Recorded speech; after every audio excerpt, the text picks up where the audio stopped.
Dr. Alex McFarland is on the line with us. He's the director of Christian Worldview and Apologetics at the Christian Worldview Center, North Greenville University, author of 10 Issues That Divide Christians. His website, Alex McFarland, McFarland, FARLAND.com. And Dr. McFarland, welcome back to the program. Well, thank you, Tom. Thank you for having me. You wrote this piece saying, and I quote, enrollment deadline, you're talking about Obamacare, is a mischaracterization. Instead, you say that the more accurate description is the deadline for becoming further ensnared in government control. That apparently you think that Christians should not take advantage of benefits that the government offers, like subsidized health care, for example. Do I have that right? Yeah, I wrote a book called 10 Issues That Divide Christians and interviewed a lot of people trying to set forth a biblical position on a lot of kind of front-page issues, one of which is two issues in the book. What did the founders intend the role of religion to be in public life? And another was social justice or compassion. And yes, as a Christian and as a patriot, I am concerned that now 1/6 of the American economy is under the purvey of the U.S. government, and that so many citizens now, including many Christians, still see the answer to life's challenges and needs as the government. And so I really think that the vision of the government being able to really solve some of the greatest human needs doesn't take into account human fallibility and human sin, and the opportunity for so much abuse. And then as we are watching more and more of our income, the hardworking Americans that work to provide for their family, there's so much really confiscation of wealth, redistribution of wealth, and the Affordable Care Act is just really the coalescence of 45 to 50 years of growth of big government. Well, it certainly is there is a substantial element of redistribution of wealth in there. And so if you see this as a Christian as something that's absolutely wrong, let me ask you, will you stop taking my tax dollars in order to subsidize your organization by voluntarily giving up your tax-exempt status? I went through graduate school and didn't take a penny of government money anyway, and 18 years ago had $58 in the world. But right now your organization is being subsidized by me. Will you give up that subsidy? From the beginning, churches have been nonprofit because they contribute to the common good. And the tax exemption for churches was put through in 1964 by Lyndon Johnson in an explicit deal with churches in the United States that if they would not engage in political activity, he would give them tax exemption, through the IRS. Prior to that, back to the colonial times, churches didn't pay tax because they contributed to. It's been on and off, but I'm saying if you think as a Christian that it's wrong to take welfare from the government, will you stop taking my tax dollars? Will you stop having me pay for your police protection, your fire protection, your streets, and all that? As you and I both know, Tom, the building of infrastructure is not the same thing as rewarding inactivity, and there is so much abuse in American welfare. Building infrastructure is fine, and having but you're not going to give up your welfare.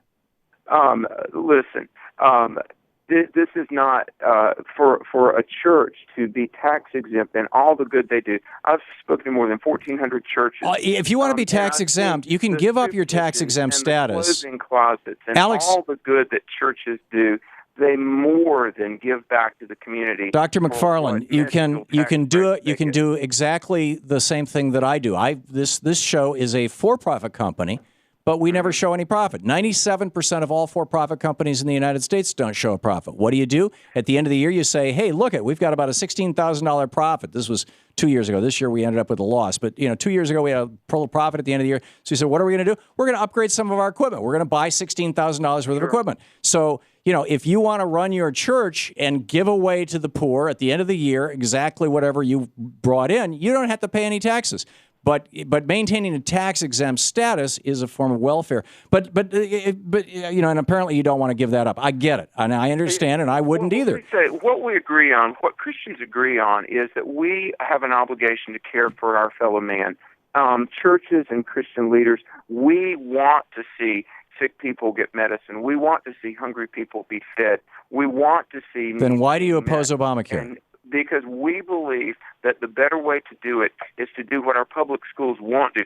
Our public schools are telling millions of young people there is no absolute morality, there is no right and wrong, and we are having a lawless society. How did we move from how did you just segue from a conversation about why you oppose Obamacare to something you think is being said in public schools? The last thing that we need to tell an emerging generation is that the answer is government and social utopianism and the iron fist of socialism controlling our lives. So you disagree with Peter? No. What we need to you disagree with Jesus' number one disciple? Okay, please explain what in the world that is supposed to be. 1 Peter 2:13. You're not familiar with this verse? Okay, tell me. Submit yourself to every ordinance of man for the Lord's sake, whether it be to the king as supreme or unto governors. For so is the will of God. Honor the king. After that, right, clearly, Romans 13 and 1 Peter 2 talk about submitting to authorities, but then it goes on in 1 Peter 2:15, just so we can give the whole context, Tom. It says, this is the will of God, that by doing well you will put to silence the arguments of foolish men. What it's talking about is living out morally. You've got to recognize, and this is what our president doesn't recognize. Our president doesn't. Wait a second. You just misquoted that. It's not by doing well you may silence the ignorance of foolish men. It's by well doing. In other words, doing good deeds. It goes on to say, and as free and not using your liberty for a cloak of maliciousness, but as the servants of God. Honor all men, love the brotherhood, fear God, honor the king. The Christian ethic of compassion is based on what our founding fathers recognized is there has got to be morality, and if you want a free culture, you've got to have a moral foundation, and if you want a moral foundation, you've got to recognize God. No, you don't. We can't have it both ways.